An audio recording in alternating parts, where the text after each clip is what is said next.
Racing isn't easy, but experiencing it is. iRacing puts you in the driver's seat with the industry's leading sim racing game. Drive on laser scan replicas of the greatest racing circuits from around the world. Go head-to-head against other drivers chosen by skill-based matchmaking to ensure competitive racing at every level. Compete across all your favorite series. In officially licensed cars, engineered to deliver the most accurate driving experience possible.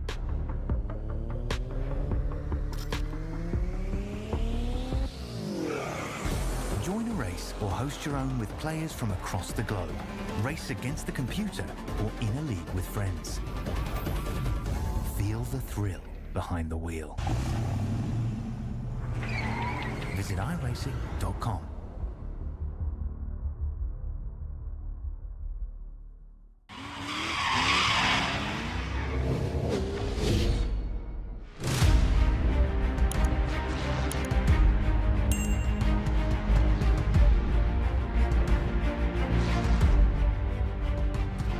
From the heart of the Ardennes Forest to the most feared and revered circuits in motorsport, tonight the FMA Alpha Reinforcing GT3 Series arrives at the legendary Spa-Francorchamps for round 4 of the 12-race battle.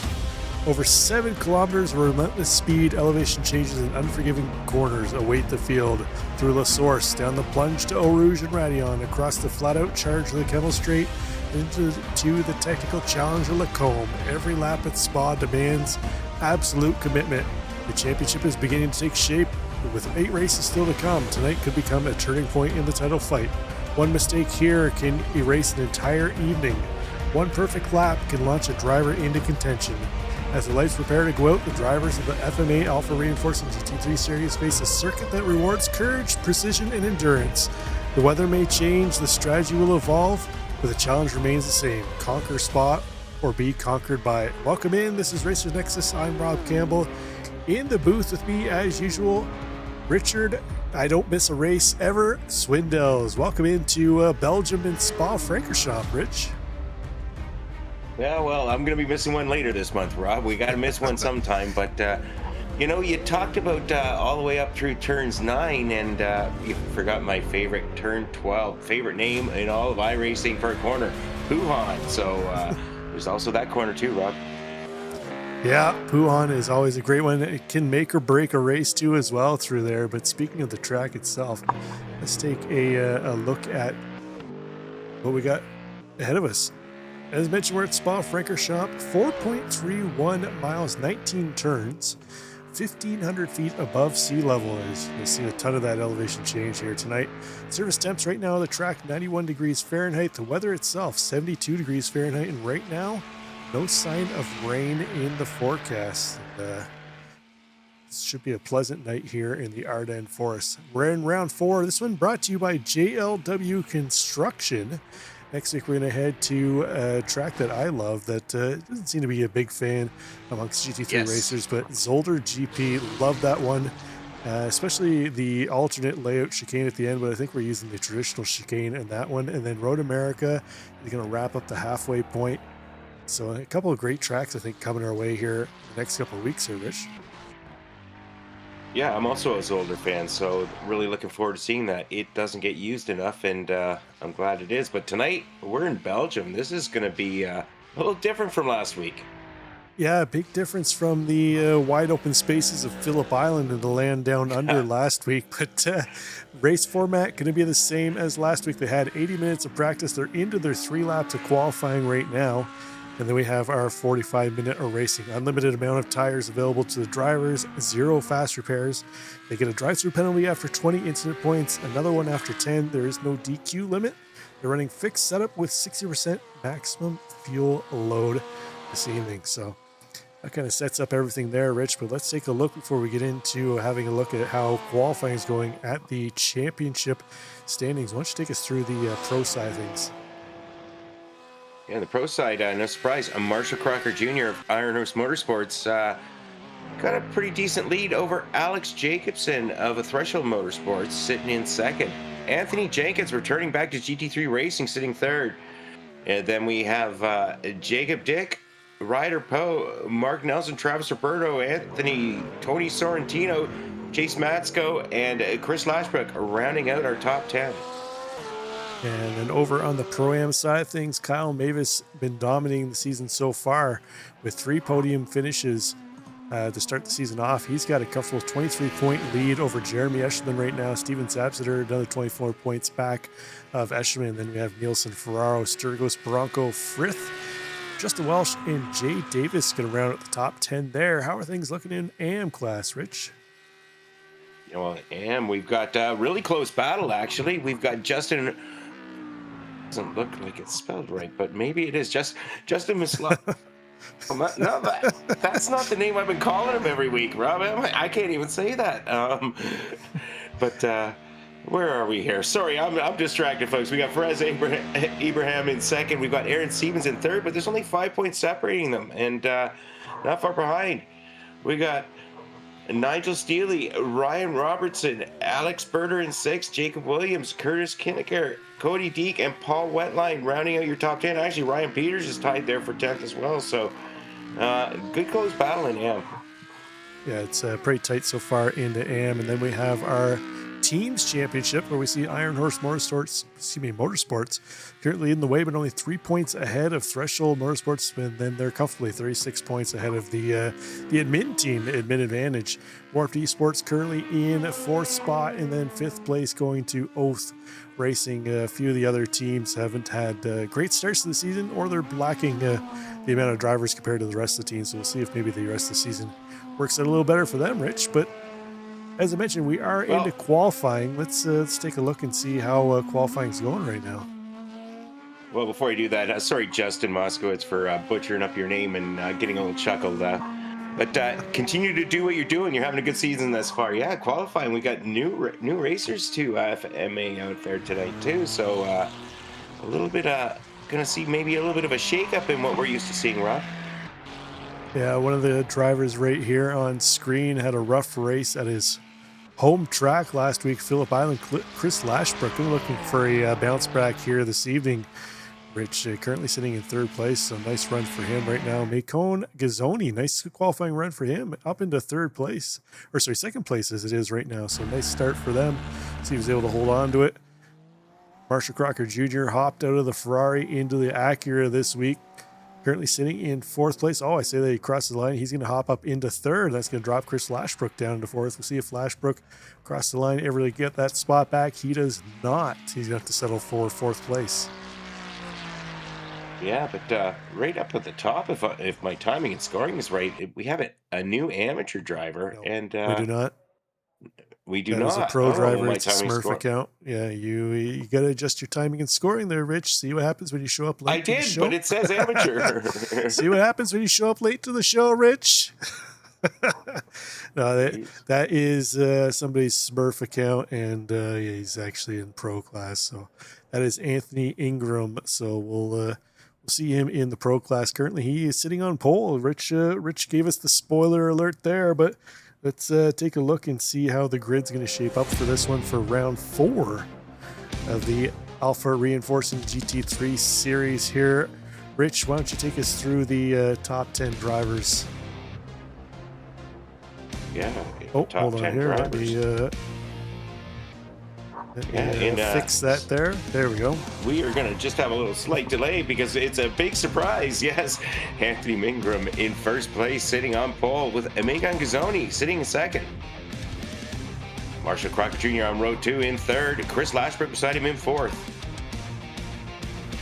5th place, we've got Brandon Anderson with Alec Jacobson driving the Audi tonight in 6th. 7th place, we've got Jonathan Fort. In 8th, Jacob Williams. In row 5, Gustavo Ferraro in 9th, Chase Matsko in 10th. 11th place, where we're going to find Tony Sorrentino. Oh, the Battle of the Anthony's here in row 6. Tony Sorrentino and Anthony Barranco, 11th and 12th place. 13th place going to go to Uncle Tank in the Ford Mustang. He'll have admin Matt Mars to his outside back half vacation in the McLaren. 15th place going to go to Anthony Jenkins, and Mark Nelson to the outside in 16th place. 17th place, we're going to find our Pro-Am leader in the championship, Kyle Mavis. He'll have Ryder Poe to his outside in 18th. Ryder Poe as well, I believe, 14 years old. We found out a couple weeks back, the youngest driver in the league. 19th place, Justin Moskowitz. There, we don't have the extra L in there for some reason. And then Steven Zabsiter going to start in 20th place. In 21st, we got Fernando Rosario, Jeremy Eschleman in 22nd. 23rd, we've got Timothy Dunn, Braz Ibrahim in 24th. On row 13, Connor Storgus, Nathan Fuller in 26th beside him. 27th place, we've got Ryan Robertson with Jody Nielsen in 28th. Ron Matthews and Paxton Frith round out your top 30. 31st, we're going to find Sasha Andrick with Alexander Katori to his outside. Alex Berger and PJ Wentline, 33rd and 34th, with Lincoln Pepe in 35th and Joshua Dufresne in 36th. 37, Tristan Azevedo, Jibin Majoy in 38th. 39th place is James Tankersley and Dustin Wells in the Big Cheese, going to round out the top 40. Yeah, 41st, Mark Ossian and Curtis Kinnicker in 42nd. 43rd, Nigel Steele, Michael Amenchek in 44th.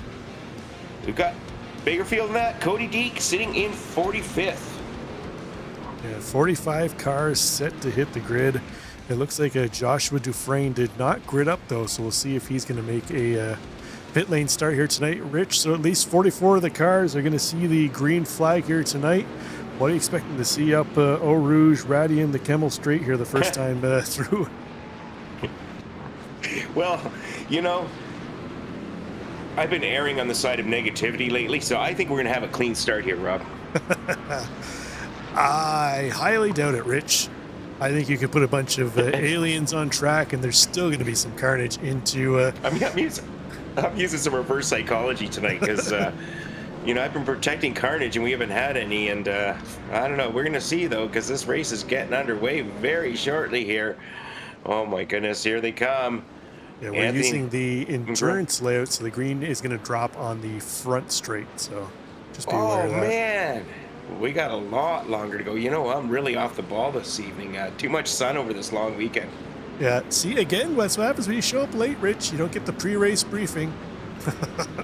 Well, you never tell me anything because you just know I'm going to gab about anything anyways. You just like see me screw up, but now we're on the right straightaway.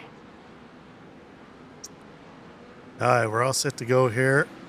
Green flag is out, and away we go. Anthony Ingram, new driver, going to lead the way. Marshall Crocker Jr. tucked up in behind him, but Macon Gazzoni, and then a little bit of contact there between Crocker and Gazzoni. Chris Lashbrook going to try and capitalize, as it looks like Gazzoni probably going to get a slowdown. Went wide off the left, but so far, Rich, I think you might have been right. Looks fairly clean to start this one off. I was using reverse psychology, but we're not done yet, Rob. We got the tight confines here. Coming up, lots of drafting. Oh my goodness, take a look here. Steven Zabster having a little bit of a drafting partner. He's got Jenkins on the inside. So right now, going 2 by 2 here through Lacombe. This is a little bit scary here, but so far so good, and I'm really, really impressed. Yeah, nice start by the entire field. Anthony Ingram going to hold on to top spot. Gazzoni, I guess he didn't get a slowdown after all, Rich. I thought for sure he would have a slowdown through the uphill section there when he went off wide. But speaking of going wide, looks like Brandon Anderson ducking out wide, trying to make the move around Jonathan Fort. He's going to get himself back into 5th place. Fort up 1 spot early on. Looks like Curtis Kinnicker. Oh, contact for him. That right front tire is not spinning, and I'm not sure who that other car is off the track on the right-hand side. It might be Lincoln Pepe. It is the BMW off. Something happened with Kyle Mavis. Yeah, something happened with Kyle Mavis and all of that as well. Yeah, there's Kyle Mavis getting himself back on track. Yeah, it's going to be a long battle back up the front. He's been up at the front all season long. Well, he's side-by-side action, folks. A little bumping, a little grinding, but Jonathan Fort sitting in 7th, using all the track, a little bit of the dirt.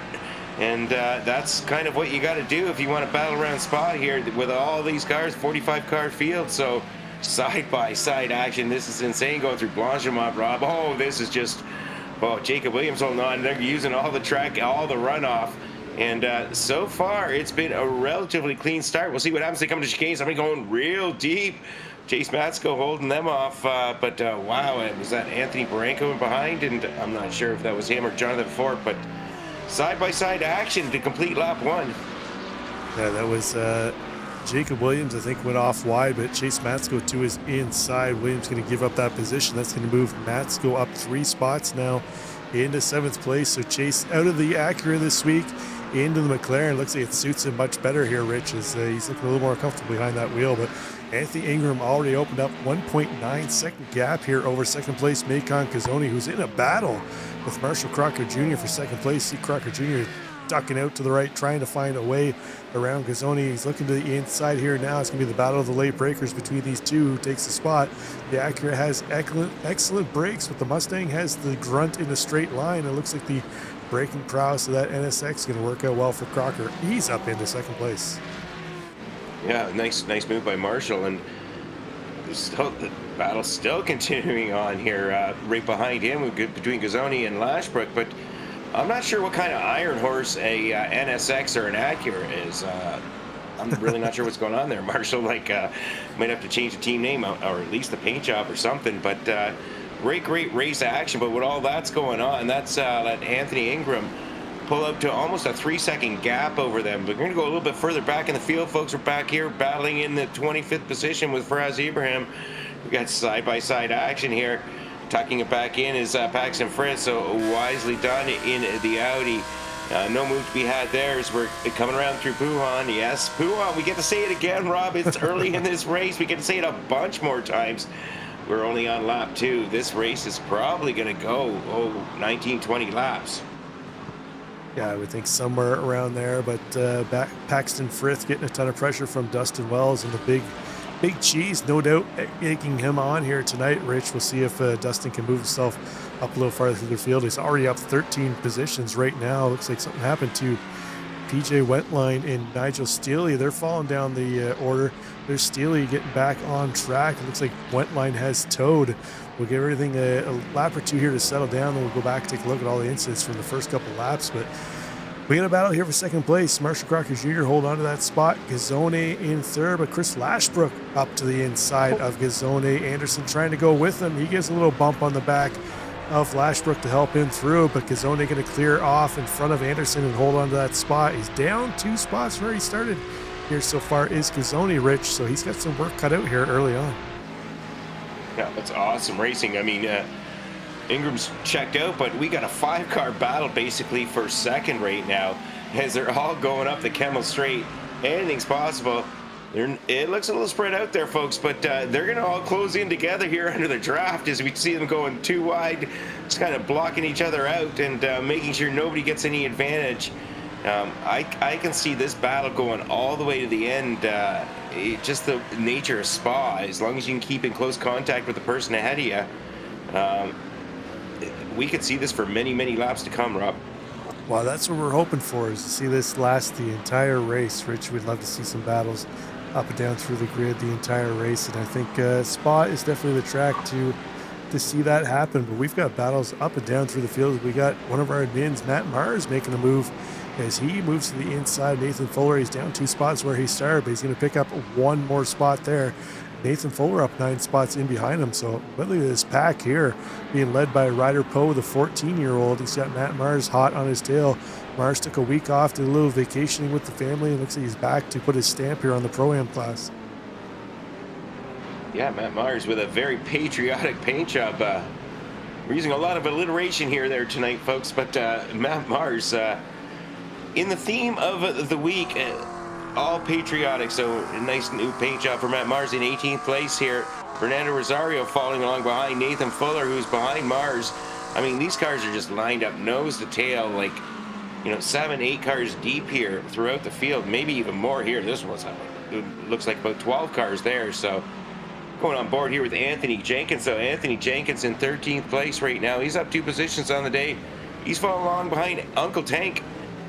Zachary Tankersley driving the Mustang with the Mach 10 Motorsports livery as always. So Jenkins in his customary car, the Porsche, and the customary livery following along behind Tankersley in his livery. So always nice to see stuff we're used to. Rob makes it easier on me.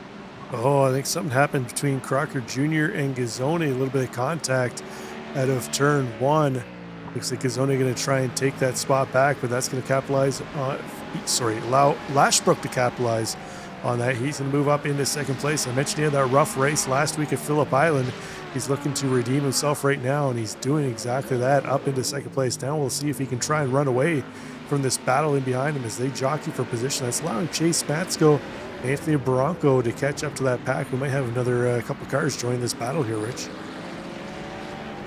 That's what we want. And come on, guys, battle more, because if you're just going nose to tail, nobody's catching you. So that little bit of contact between Crocker and Gazzone certainly has closed up the field a little bit. Lashbrook's got the lead of it right now. He's sitting in second place, but you know, those moments can be fleeting here around Spa, and we've got that pit stop for fuel coming up as well. So I'd expect to see most of these drivers duck in at the same time, because really you can't go in on your own, folks, or your race is pretty much over. You got to be in the draft around here around Spa to minimize your lap times. Yeah, especially with Spa being as long as it is, 2 minute 16, 17 second lap around here. It's really tough to save that enough fuel to get yourself one extra lap over the rest of the competition in only a 45-minute race here, Rich. So I would say you probably hit the nail on the head there with the majority of the field. Going to probably come in about the same time. There may be some drivers that may pop in one lap early to try and get themselves some clear track space, but I don't think we're going to see a lot of variation here tonight in pit strategy. Yeah, you can get that clear track space, but if you're out of the draft, you're kind of sunk, and you're going to cost yourself more time than others. But looking here at Connor Sturgis, sitting in 21st place, having himself a good move here, good battle with Jeremy Eshelman, getting around the outside of here we go, side-by-side action. That is incredible, folks, around Blanchimont. That's twice we've seen that now tonight, side-by-side. That's always scary, but so far so good. Eshelman in behind now, trying to get his pace back from Sturgis. Yeah, you got to put a lot of faith in that driver you're going 2x2 with through Blanchimont not to get into you, and nice to see both of them make their way through. But Dustin Wells chasing them down in behind. He's got himself up 15 spots. He's our biggest mover so far into the race. Rich, I think he's actually our only driver into double digits gained. Unfortunately, we have a number of drivers who are into double digits losses, which you know, it's inevitable first lap kind of carnage that you see that kind of stuff. But we'll see how far Dustin Wells and the Big Cheese can make their way up through the field. Dustin Wells starting to apply pressure now to Sasha Andrik next on his list. And up ahead of Sasha is 2.5 seconds, so he's got nobody to drop behind. That's going to give the advantage here to Dustin Wells going up the Camel Straight. Dustin Wells ducks it up the inside. Dustin Wells tucks it back in and backs out of it. Andrik a little later on the brakes now, but man, oh man, they're getting real close and uncomfortable up there. But Dustin Wells is a little bit of a heater now, so still applying pressure, going up the inside here. Taking a look here, can he get it done to Bruxelles? And yeah, he's got it done for now. Anyways, see how that goes as they go down into corner number 12 Puhan, folks. Dustin Wells, he's on a charge now. Next on his list will be Jody Nielsen, but Jody Nielsen's almost 3 seconds ahead. Sasha Andrik's going to be in draft. Yeah, we'll see if maybe the two of them kind of stay nose to tail here for a little bit, see if they can chase down Jody Nielsen, as you mentioned, up ahead, and try and gain some spots that way. Is the more they jockey around, that's just going to cost them more time, but I don't think Jody is close enough to Ron Matthews up ahead to really get some draft.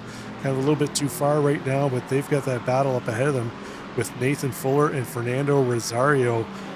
Fuller in the Audi. We got two Audi drivers this week, Alex Jacobson and Nathan Fuller in the Audi. Fernando Rosario trying to move that McLaren around his outside. It's oh my goodness, I love seeing this, Rob. I mean, Spa is Spa. It's got all kinds of great racing action, and it's delivering tonight with this 45 car field, or well, we started with 45 cars anyways. Taking a look here back in 27th place, Steven Zabster having himself a great battle here with Paxton Frith, and in behind them Mark Nelson. So nose to tail, and they're not too far up ahead. You can see Sasha Andrik and the Big Cheese and Dustin Wells riding shotgun with the Big Cheese there tonight. Yeah, nobody's really out of any contention here for positions to start other than Anthony Ingram, who's just going to put a clinic on out front. Started on pole, got the jump over the rest of the battle for second place as they continue to battle it out. That should allow him just to open up that gap massively right now, Rich, up to 8 seconds as he heads towards down. Was he heading into your favorite corner, Puhan, here shortly, Rich? So he's doing well out there right now, is Anthony Ingram. But while it looks like things have kind of settled down here a little bit, let's go back and see if maybe we can try and catch what happened to Kyle Mavis, one of our early contenders who was out early on this one. Oh, take a look here. Whoa. We got some contact from Tank? the Mustang. I'm not sure if that was Uncle Tank that got into the back of them, and then Mark Nelson and Steven Zabzit are off too as well. Let's see if we can maybe take another look here.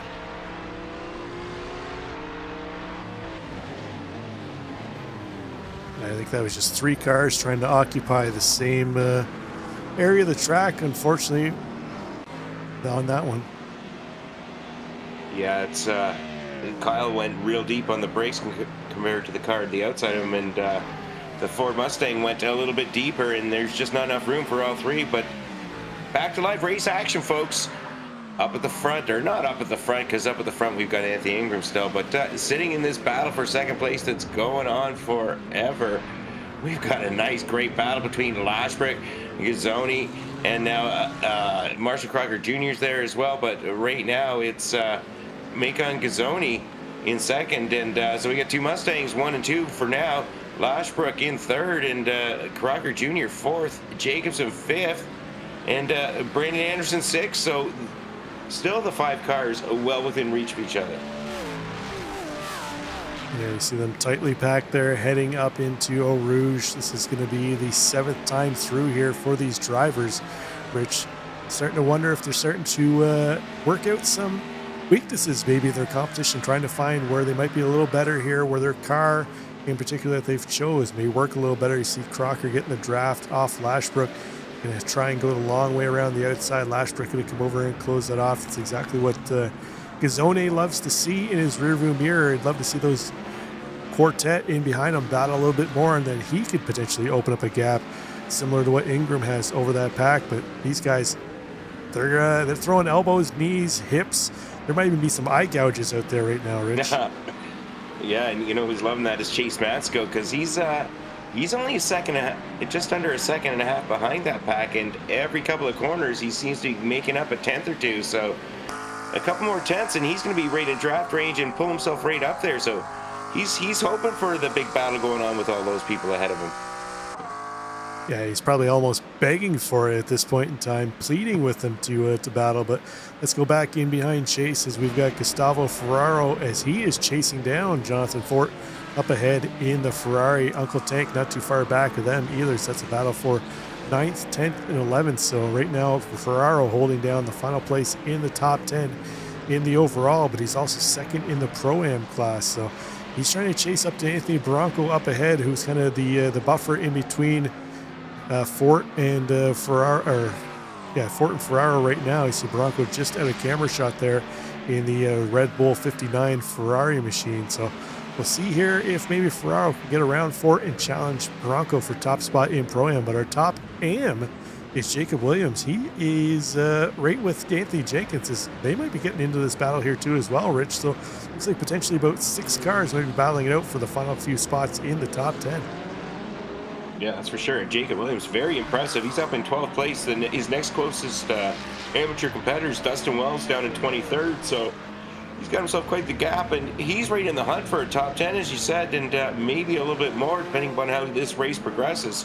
He's down 4 positions, but hey, overall, a very, very good effort thus far.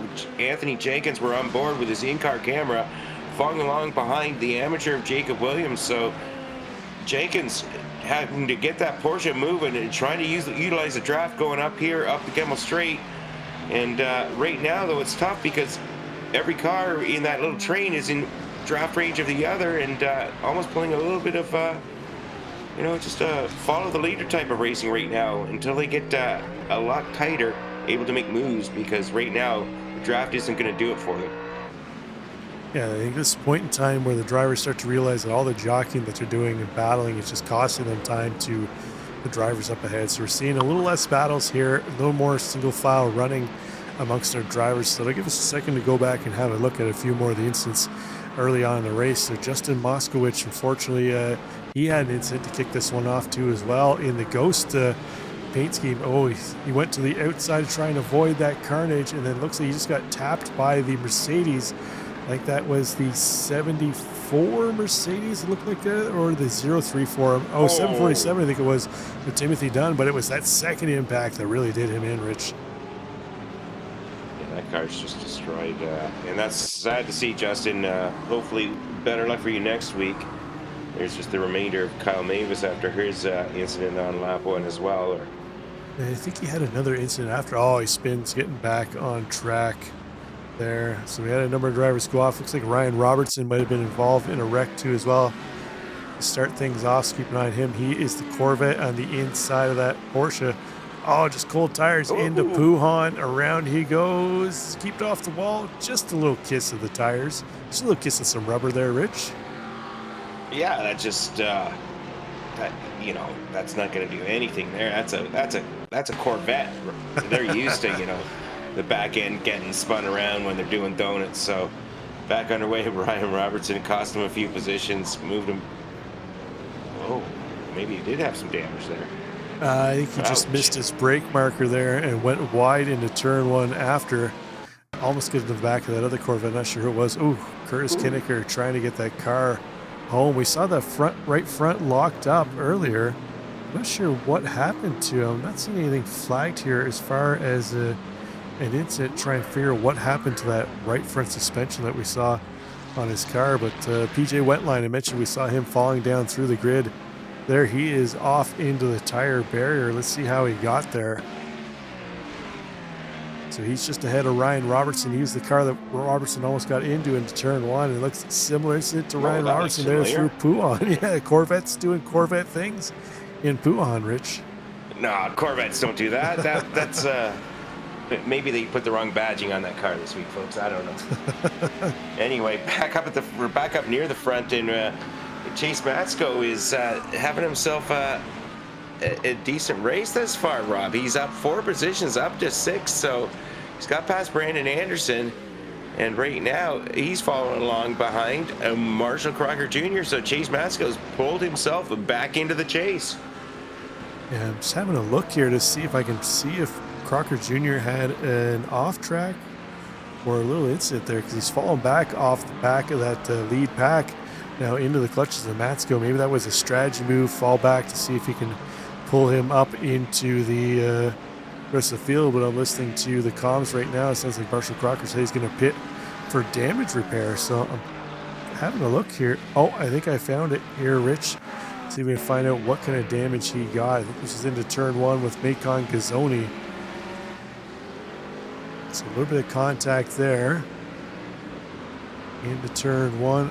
Oh, he just got punched in the back end by Ferraro. I'm not sure if that caused a whole lot of damage from Ferraro's front end there, but inevitably he's still going to pit. He's into the pits there now to get that damage repaired. That's going to release Chase Matsko and Brandon Anderson, who they've lost now. Jonathan Ford, Uncle Tank, and Bronco off the back of that pack, and it's like Gustavo Ferraro's fall back a little bit too as well. So maybe he did get some damage off the back end of Crocker Jr. with that front end of his Mustang, as both those two drivers fell back into the clutches of the back half of the top 10 here, Rich. Yeah, that's not necessarily what they wanted to have happen, but still got a bunch of racing. We're not even halfway through this one, folks. So, and we still got some great racing. So Ferraro been 10th, but he's he's got Barranco and Tankersley just up ahead of him. So if he can get things going underway. Jenkins, though, Jenkins up 4 positions, so he's trying to pull himself up into this pack now that he's moving on up. Just like the Jeffersons, Rich. Just like the Jeffersons. Let's take a look here. Looks like something happened to Matt Mars too as well. So back off vacation had a good start to the race. In through the final corner here. Oh no, he just pulled it in early. It looks like he opted for the early pit stop. Not sure why it flagged him as crashing here, but I see he was one of our first takers in pit row, and we're yet to see our leader, Anthony Ingram, come in for his pit stop. He's now opened up almost 12 seconds now over second place, Macon Gazzoni, who himself has a bit of a gap over Lashbrook, but Lashbrook and Jacobson still right there in the hunt for second place. Matsko trying to bridge that gap with he and Anderson, but they just can't quite find that extra tenth or two they really need to do it here, Rich. Yeah, it's a tough spot kind of to be in. I mean, you get up so far, and then if you got that gap, it's just it's really tough to close it down. But you know, the pit strategy, pit cycling, being able to get on and off pit road, make sure you don't screw up anything, that's all important. But take a look here, Chase Matsko going up the inside of it's Koeniger who's a lap down. So Matsko is going to come around one more lap at least. He is. Looks like he's getting some good fuel mileage out of the McLaren here, as Ferraro and Poe have popped in for their pit stop too as well. And we're just past the halfway mark.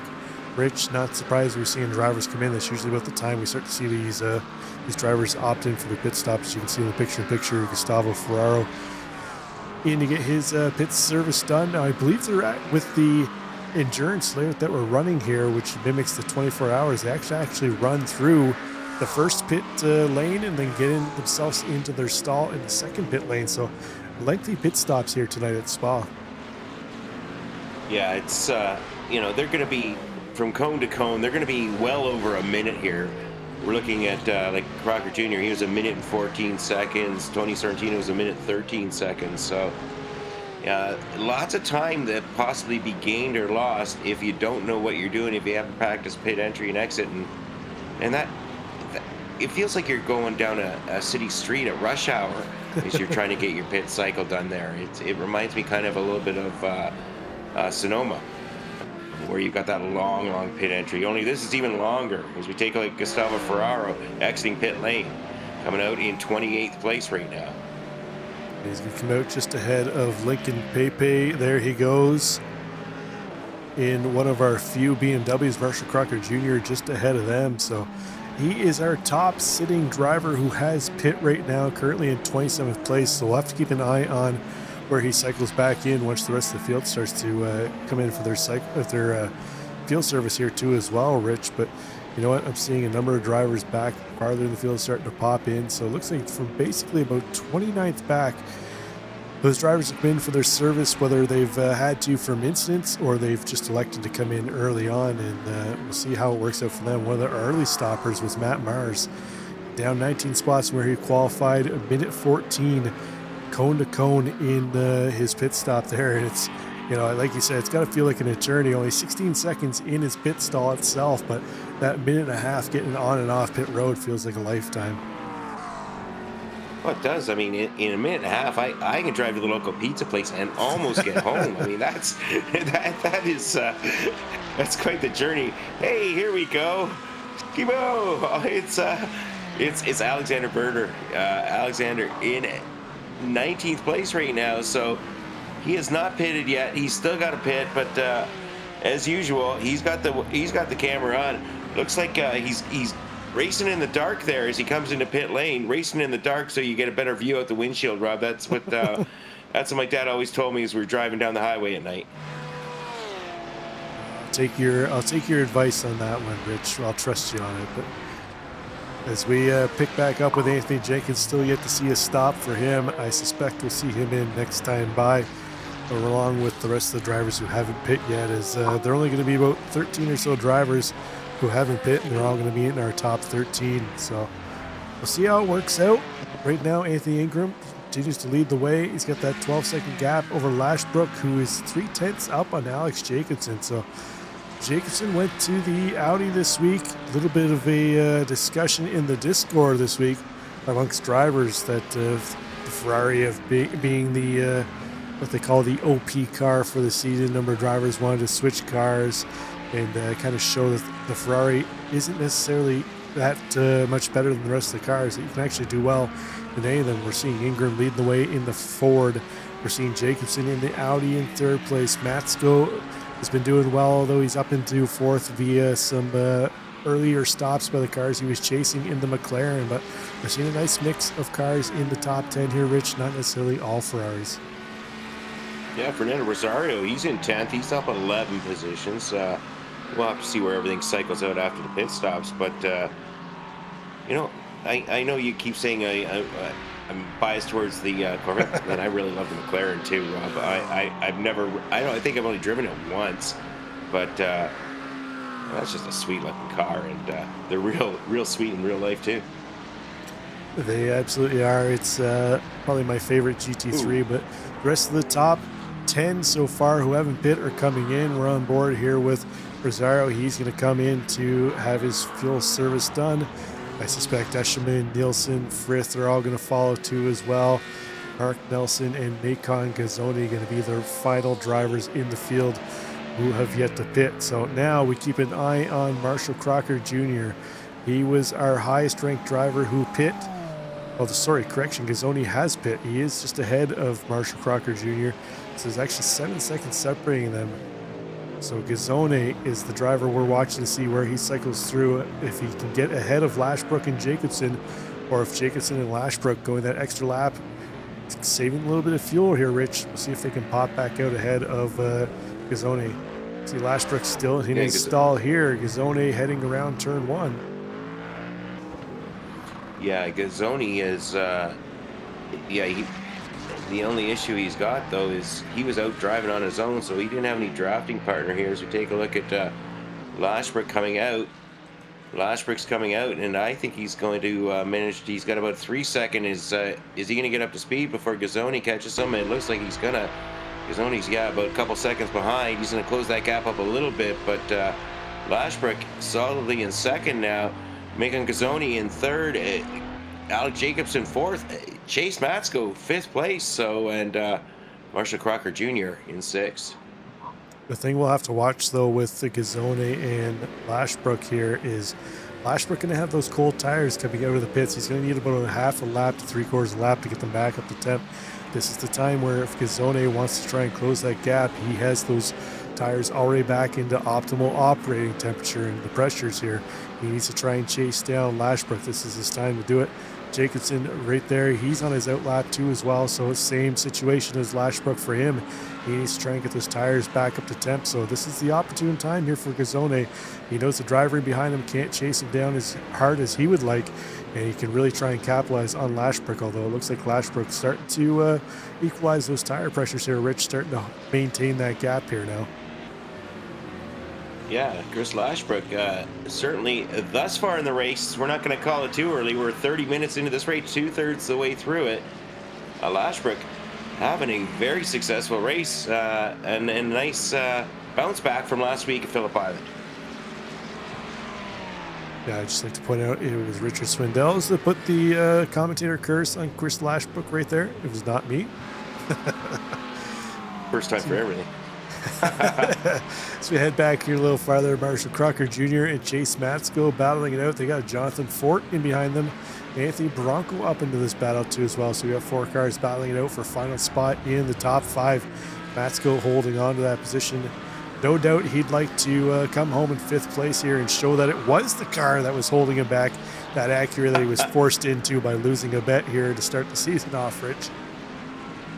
Yeah, well, regardless, I've been real impressed with Chase's racing tonight. I mean, he's, I think last season he went in pro category where perhaps it wasn't necessarily warranted based on whatever. And this season he's really taken on the challenge and certainly had himself some good racing. As we take a Marshall Crocker Jr.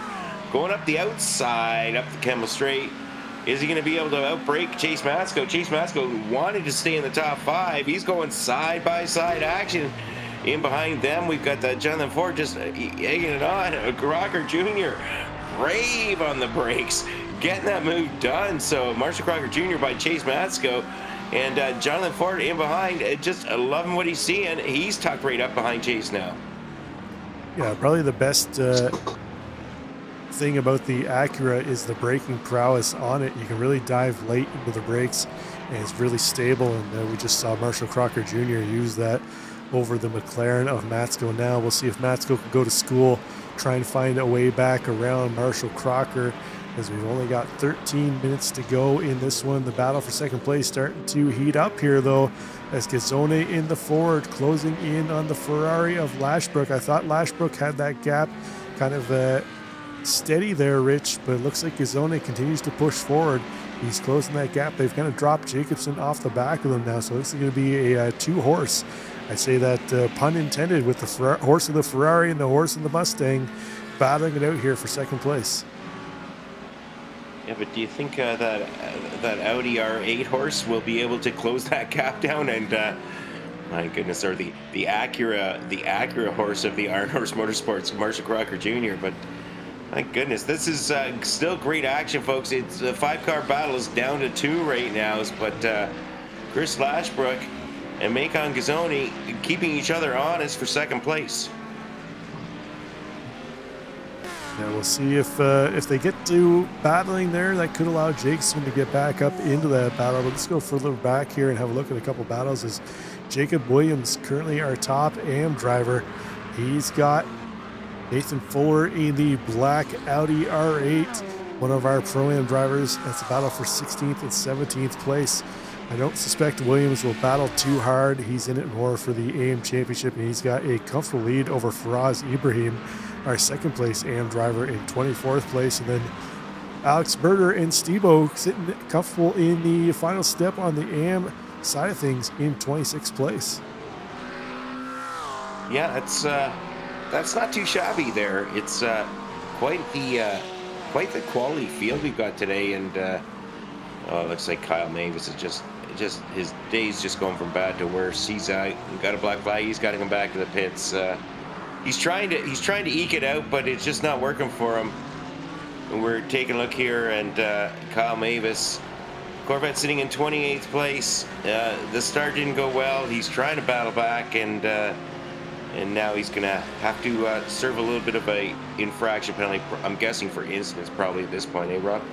I would think probably. I'm not seeing anything flashed immediately in front of me for a crash or an off track. So, yeah, we saw him with a number of incidents. Well, he would have got the 4X to start, plus probably another 2X for spinning himself out, and it starts to add up quickly when you're involved in that stuff. But there's still plenty of season ahead of him. He came in comfortably ahead in the Pro-Am class, so we'll see how he does next week when we head into Zolder, as we see Kyle Mavis there heading off track a little bit.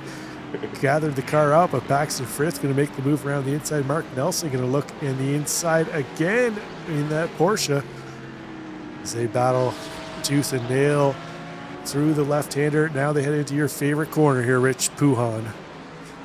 Yeah, well, you know what? If your race starts off and it goes bad at the beginning, at least you've got the fun of having some great battles. Maybe not for first, maybe not for fourth, maybe for 28th. And these guys are still giving her.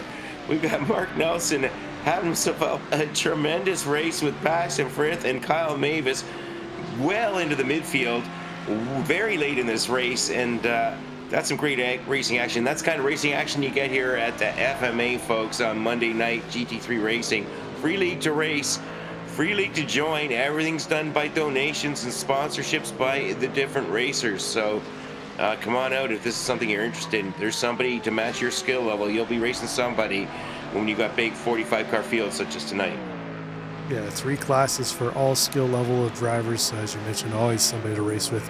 Speaking of somebody to race with, we got Michael Lemanchek and Alexander Katori here battling it out. This 4th and 5th in AM class, 31st and 32nd overall. So I'm having a look here, Rich. Looks like of our 45 cars that started, we have still 42 on track.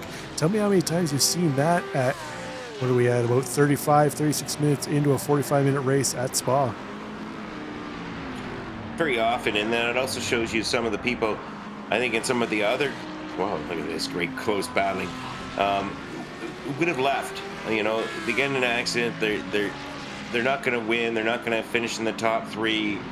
But people are carrying on because points matter up and down the track. There's points well down in the field. So they're still out there having fun. And with a 45-car field, you're still going to be battling somebody because other people have had issues. So Taking a look here at Nathan Fuller in 16th place. Nathan Fuller with Jacob Williams behind him. On the inset, we've got Brandon Anderson on the screen.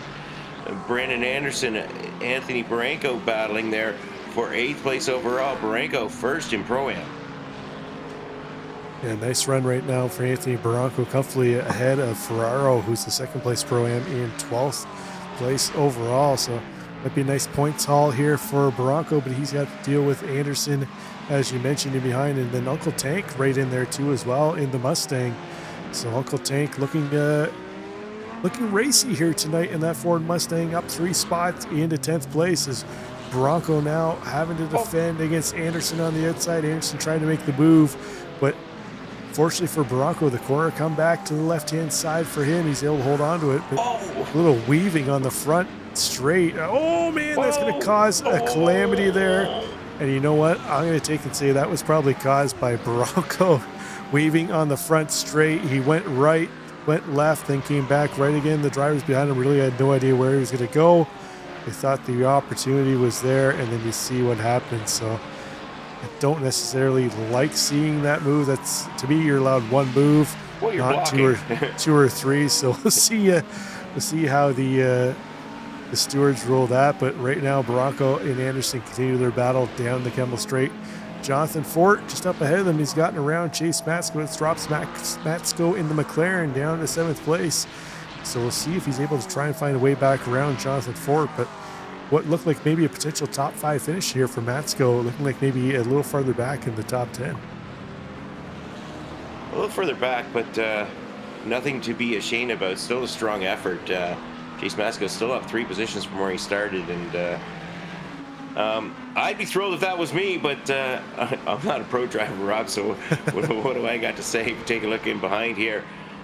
Brandon Anderson coming up around Anthony Barranca. So these 2 drivers are battling it out here as we're going. We're on lap 17. We're going to have, maybe 1 more after this, it looks like.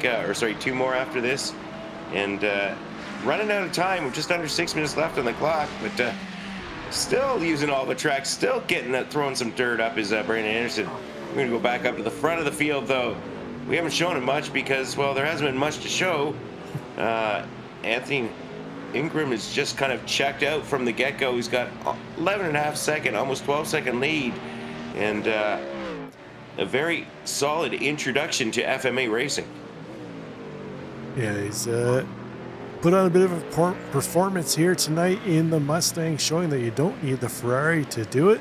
But speaking of the Ferrari driver, Chris Lashbrook sitting in 2nd place, has been able to going to maintain that gap before Gazzone actually opened up a couple tenths since the last time we checked into them.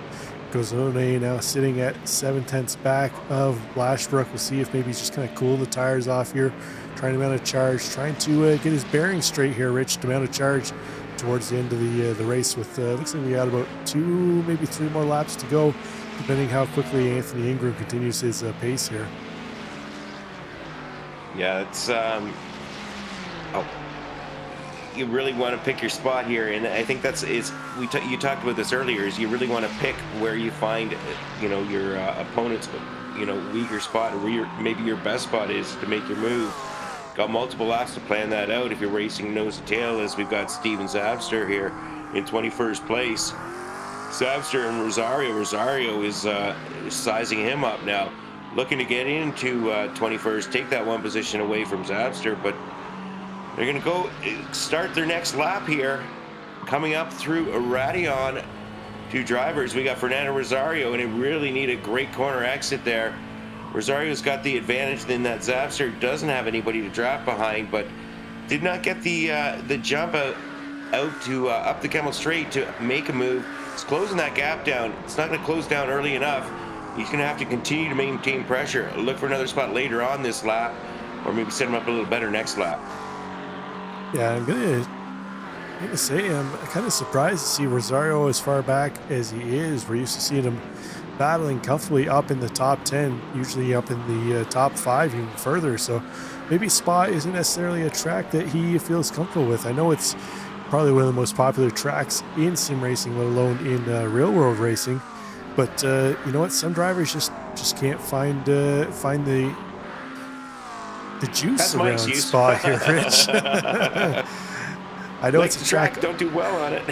I know it's a track I really like, but I struggled to get the pace here too as well. It looks like something might have happened to Alex Jacobson, as he now is right back in front of Marshall Crocker Jr. So let's see if we can take a look here what happened to Jacobson, who had a comfortable lead over Crocker Jr. Oh, he's going to lose the back end. Yeah, it looked like he went a little too deep. So they're going to battle it out for 4th and 5th place. 7 seconds back at Gazzone and Lashbrook. They don't really have much chance of catching them unless something catastrophic happens between those two drivers up ahead, Rich. So it looks like bragging rights for 4th and 5th in the top 5 for those two drivers. Check back in our AM leader, Jacob Williams, who's still tucked tight up on the back of Nathan Fuller. It looks like Uncle Tank has received a black flag. I'm going to assume that's probably for incident points too. That's not Uncle Tank. That's James Tankersley has received a black flag for incident points. Currently sitting in 33rd place. But I was going to say, Uncle Tank, we've seen him involved in a number of incidents, so I suspect his incident point as well, our incident count, sorry, as well, is probably getting a little high there, Rich. Yeah, I think we've got a few drivers getting in that zone. It's just kind of the way Spa has turned out today. Nothing too major. Just, I mean, it's a lot of track. There's at least a lot of opportunities for off tracks. Add in a couple of contacts, and there you go. But Tony Sorrentino sitting in 12th place. He's down one position on the day, but that beautiful yellow and was a teal Corvette livery. Continues to soldier on, sitting in 12th, following along behind Gustavo Ferraro. Gustavo Ferraro, 2nd place in Pro-Am, having a solid effort. Yeah, nice run right now for Gustavo Ferraro. Let's see, he was able to hold on to that spot. Not going to be close enough to Barranco to make a challenge for top spot in Pro-Am class, but Matt Mars not too far back of them, currently sitting in 3rd place. He's got Ryder Poe just up ahead of them. So if maybe these two drivers have time to possibly chase down Ferraro and Sorrentino if there were to be a mistake, but our leader has picked up the white flag here, Rich. This could be the final time around for these drivers. Yeah, final time, but we'll take a look here at Matt Mars. Matt Mars, he was well down earlier, mostly because I think he pitted early, but solid effort. Up to 14th place, a 3rd in class, so a quiet podium finish, quite likely here for Matt Mars. Yeah, Matt Mars pit on lap 8, which is basically the starting point for when we started to see our drivers coming in that came in for their scheduled service between lap 8 and looks like lap 12 were the last one. So yeah, as you mentioned, fell down the standings early on, but he's crawled his way back up. He's actually, I believe he's our only driver still sitting in the position where he qualified in, Rich, in 14th place. Oh, sorry, Rosario in 21st too as well. There's 2 drivers. And of course, our race winner, I already called him race winner, race leader, Anthony Ingram, currently sitting in a top spot. He's got only a few more corners to go here, Rich, and then he'll be calling it a day, packing the car up in the hauler, and we'll see if he heads off to Zolder next week on the other side of Belgium. I sure hope you didn't give him the commentator's curse, Rob, because I take no responsibility for that one. But debut race here for Anthony Ingram, and quite the debut it has been. Fastest lap of the race goes to Anthony, and he's had nobody to drop behind this whole race, folks, because he's been at the front since the beginning. So just shows you what kind of raw pace he's had in that Ford Mustang tonight. Yeah, in through Blanchimont for the final time for him. 2 more corners, well, I guess 3 more, because the start-finish line is on the front straight here for the Endurance layout, and then it'll be a debut win here for Anthony Ingram in the FMA Alpha Reinforcing GT3 Series. As there's Barney waving the checkered flag. Congrats to him. We'll go back to the battle for 2nd place, where it looks like Christian Lashbrook going to get revenge on his finish at Phillip Island last week. He's going to come home in 2nd spot. Macon Gazzone going to have to settle for 3rd. Marshall Crocker Jr. trying to hold off Alex Jacobson through the final corner. They go. Looks like Crocker Jr. and the Acura are going to come home in fourth, just ahead of the Audi of Jacobson. Let's check in on our Pro-Am leader, Anthony Bronco. He's going to head to the line with the win. Second place, Gustavo Ferraro, another Mustang driver, through the final corner for him. Coming home in second place, and then Matt Mars not too far back. Maybe a couple more laps might have had something for Ferraro. Jacob Williams, hats off to him.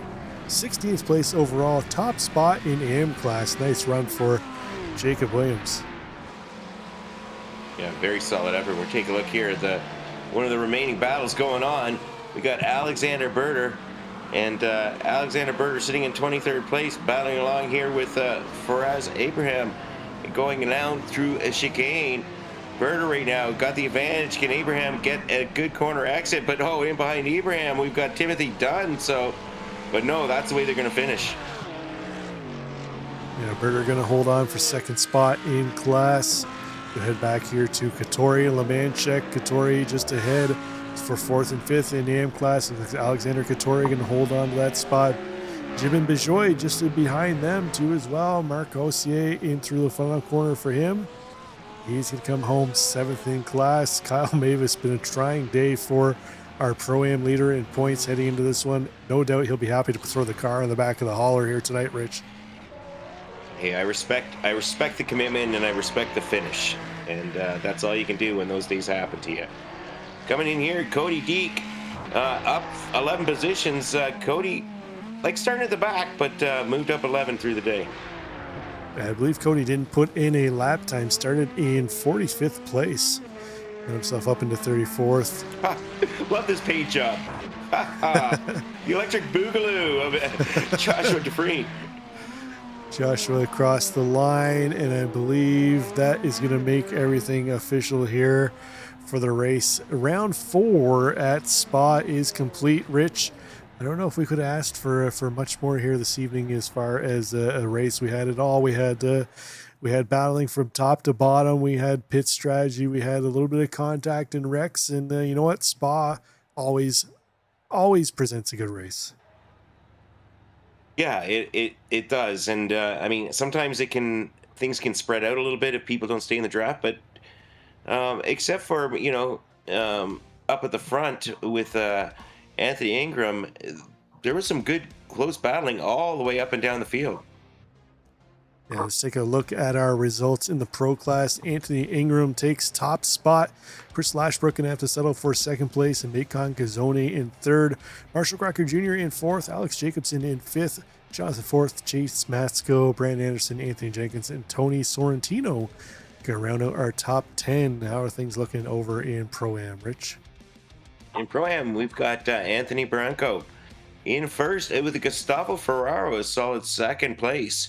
Matt Mars nicely in third. In fourth, we had Nathan Fuller, Jeremy Ashman fifth, Connor Sturgos, Dustin Wells in seventh, Steven Zabster, Jody Nielsen, and Timothy Dunn round out your top 10. And then finally in AM class, it's a win for Jacob Williams over Alex Berger in second, and Faraz Ibrahim in third. Alexander Katori going to come home in fourth with Lemanchek, Bejoy, Ossier, and Deke rounding out our top 8. Joshua Dufresne in ninth, and rounding out our top 10 in AM class is Lincoln Pepe, the BMW driver. Very few BMWs on the grid here this season, Rich. No, and you know what? Usually there aren't a whole lot of them, but we like seeing all the cars represented, and it was nice to see some drivers trying a couple of different things this week from what we've seen in weeks gone by. It just goes to show you it's the driver, it's not necessarily the car. That is just been proven here after that 3 weeks of Ferraris that we saw. We saw a different number of different makes up in the top 10. Actually, I think we only had 3 Ferraris maybe in the top 10, 4 if I'm looking at here. But anyways, let's get to some interviews. We do not have Anthony Ingram in the waiting room, but we do have Chris Lashbrook, who's caught up with Richard Smedells. Chris, congratulations. Didn't happen for you last week on your home turf, but you certainly had some pace tonight at Spa. Yeah, thanks, mate. Yeah, I got pretty lucky there. Actually, it was amazing battles there early on with a small handful of guys. There was a bit of cat and mouse happening through Arug and redealing the way through Kimmel just because the toe was so massive. So yeah, we were exchanging positions there for a bit, and something happened to Marshall turn one early on in the race. I'm not too sure what happened to him, but yeah, got into a rhythm. Jacobson was coming pretty fast in that Audi. Oh my God, he was wanging, but I managed to underfuel in the pit stop that I did. I think my pit stop was about 14 seconds. Everyone else was kind of 16 and a half seconds. So I played a massive gamble to get some track position. And yeah, it paid off, but I did chug as I was coming over the finish line. Yeah, so if it was 10 meters up the road, I was going to be third. Well, you didn't have to go up the Camel straight and uphill. All you had to do was get across the line. You did that. I mean, well done. I mean, it just goes to show you that 1 week doesn't make a season, because we felt for you last week, but you must be thrilled with this finish. Oh yeah, for sure. Yeah, there's no home ground advantage last week. I was out of it before I could make it to the second turn, so I was already 4 laps down by the time the car got fixed up last week. So I was just chugging around there just for the hell of it. But yeah, it was awesome to bounce back this week after missing St. Petersburg and having a bit of a shocker last week. So yeah, hopefully I can build on from here. But yeah, I mean, with no fast repair and how competitive it is at the top, can't get too comfortable. The league's certainly gotten a lot faster at the top compared to last, that's for sure. Well, Zolder's next week. Are you a Zolder fan? Contrary to popular belief, I actually do like Zolder. I think I've done a lot of laps there in ACC in the past. So yeah, I'm pretty used to the place. Just depends how the Ferrari likes those curves at the chicane and all. Well, but I guess we'll see in the early practice sessions whether I can hold it or go airborne. It'll be one or the other. Yeah, well, Rob and I are really looking forward to it because we both love it as well. So congratulations, Chris. Anybody you'd like to give a shout out to? Yeah, just shout out to the rest of the FR team. We try to get some more guys on the roster this season, so we're building a small community and all getting to know each other well, which is really good, and helping each other out. So yeah, just shout out to the rest of the teammates tonight. I think some of them had mixed results, but we all did well tonight. It's good having them on board. So yeah, shout out to the team. Awesome. Well, congratulations. Maybe hopefully we'll get to speak to you again next week, Chris. Fingers crossed, mate. That's the plan. Cheers. Thanks, guys. All right. Good night. Or good morning. Yeah, you forgot he's upside down, Rich. But that was Chris Lashbrook, our second place finisher overall, as well as in pro class. Let's see who else we got in the booth here. We've got looks like we got Anthony Barranco, our winner in Pro-Am class. Anthony, looks like you had a heck of a battle there towards the end between yourself, Anderson, and I think it was Zach Tankersley there for the last 4 or 5 laps of the race. Kind of caught me off guard there. I was in the middle of speaking with the guys, but I mean, I wasn't trying to battle them.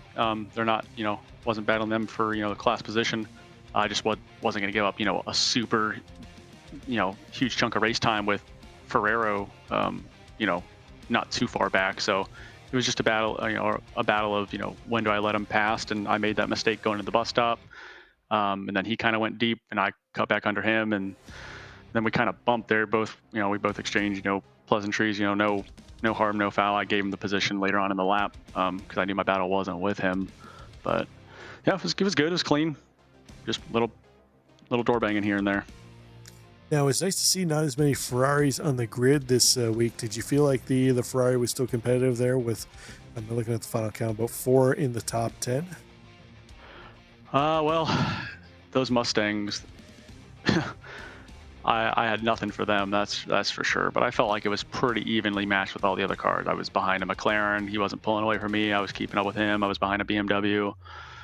I mean, once I was behind Zach in the Mustang, I was able to keep pace with him for the most part. But he would still pull on me down the straightaways. But then I would catch him in the middle part of the track. It was a good battle. Well, he came into this one sitting a little farther back in the points championship than you probably would have liked, but you're going to pick up a number of points on the leader. Your teammate, Kyle Mavis, who had a rough race here at Spa. How are you thinking about your chances as we start getting near the halfway point and we head to Zolder next week?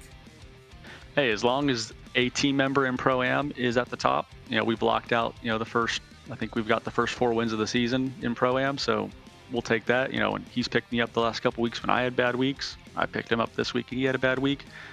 We've been hammering out the practice at Spa for the 24 coming up this weekend, so I was surprised to see him make, I didn't see exactly what happened to him, but I was surprised to see what happened to him, or hear that he fell back so far.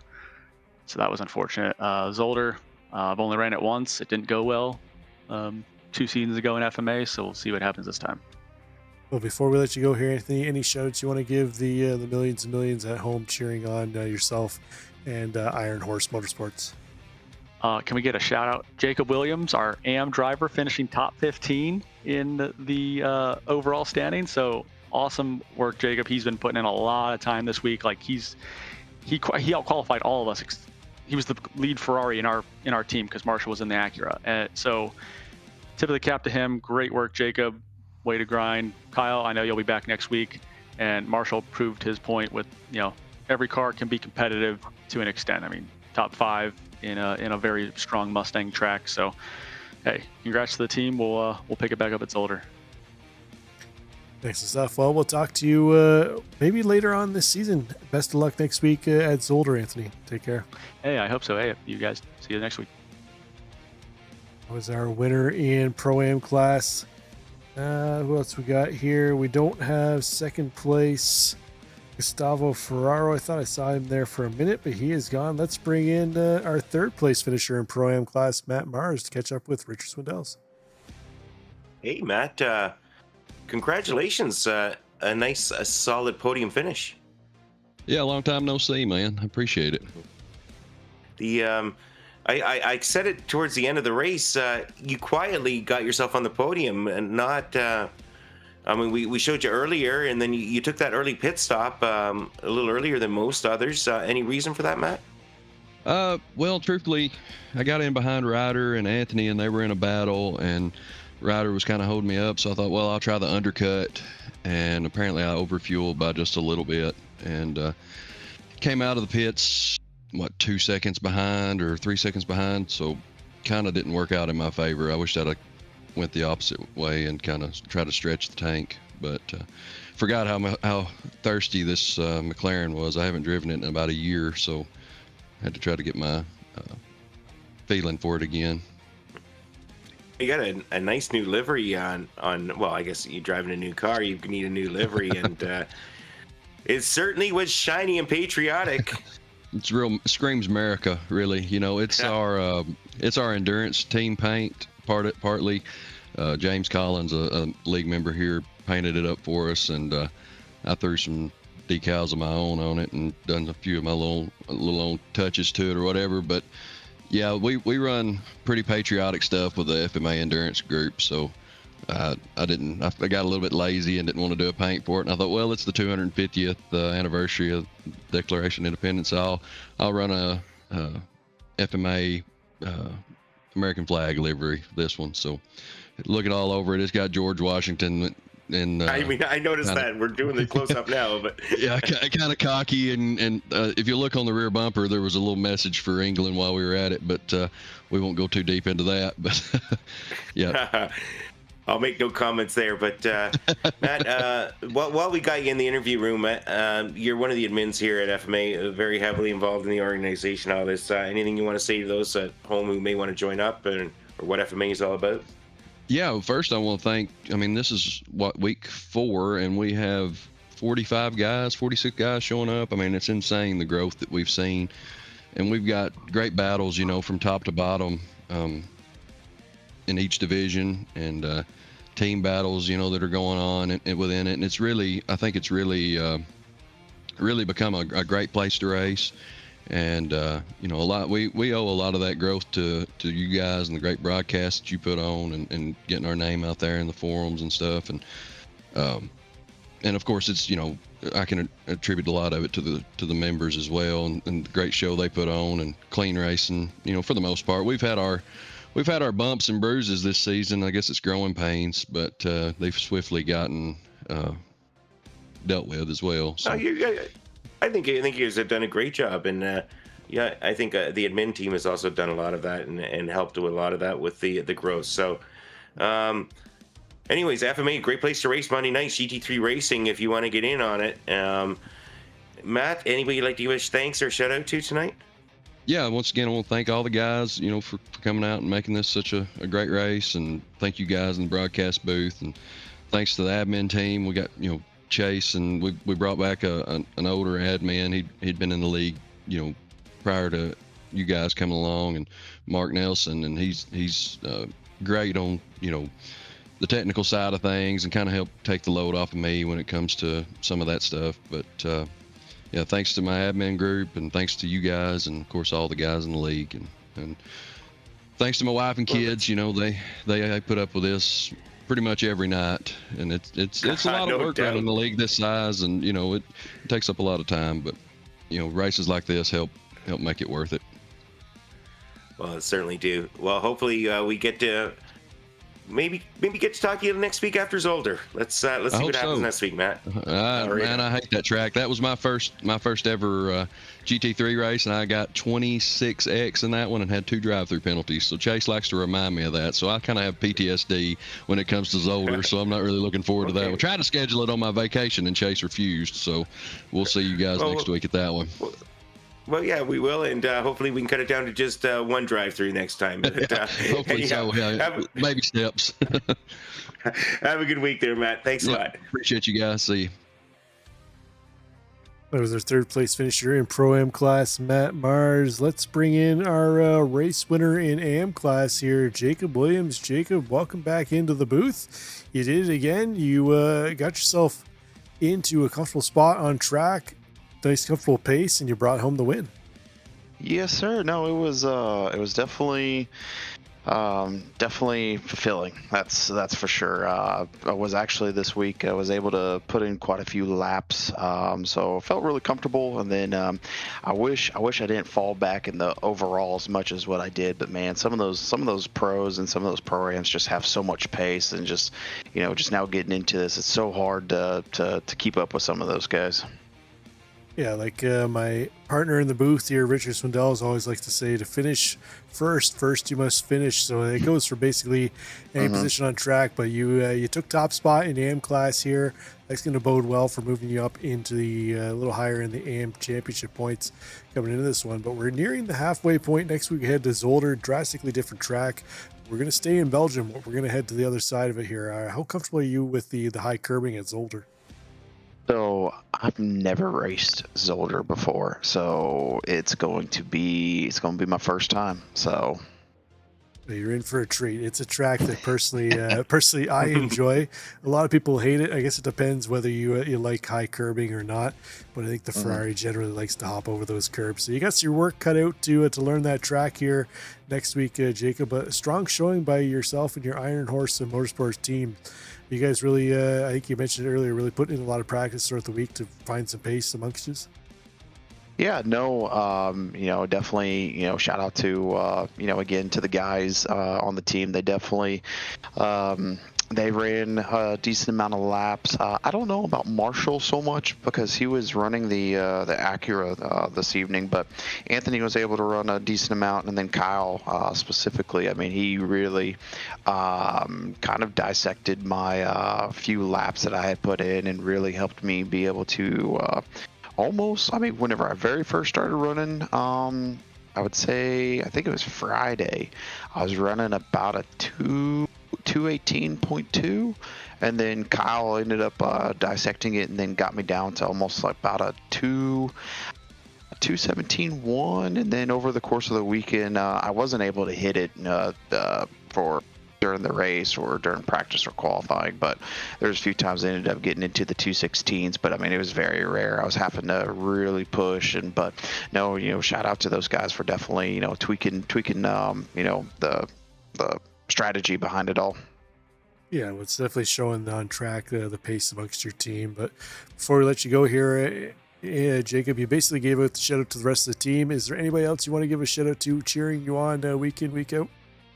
Yeah, no, shout out to you guys definitely, for putting on the broadcast, with a fellow producer. So I know how hard it is and how kind of taxing. And Rob, actually, I saw your setup on Facebook. Man, that's a heck of a setup. I don't have one similar, but I do have a dual PC setup, and so it definitely takes some time to get that dialed in. So shout out to you guys for putting these on.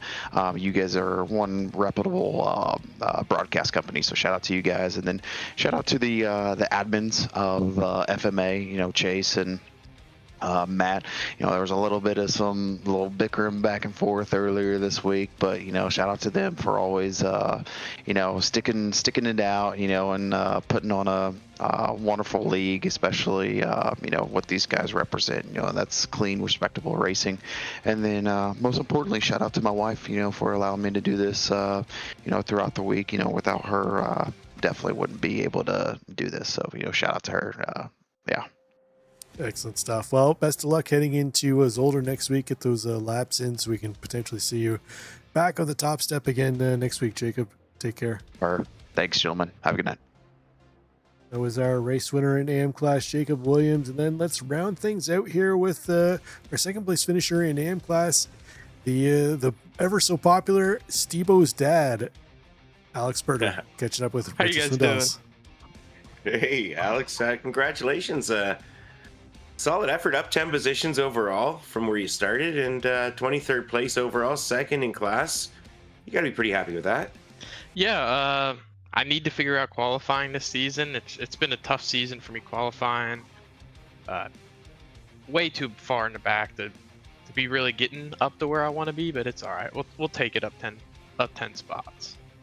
On a more personal note, we noticed you got, as usual, you got the camera going, but it's awfully dark there, and we're not getting to see the driver profile pic in real life. Is there any reason for that tonight? No, I don't know if it's just darker than normal, and he is not cooperating. He's not wanting to be up there. He's a little moody today. I don't know why. Well, we all get like that. Yeah. Anyhow, that was Spa, a very entertaining race. You had the great battle there with Faraz Ibrahim and Timothy Dunn near the end. Managed to persevere there. And that was for position in class there with Faraz. So it's always fun battling 45 minutes straight in a race, and Spot gave that to you tonight. Yeah.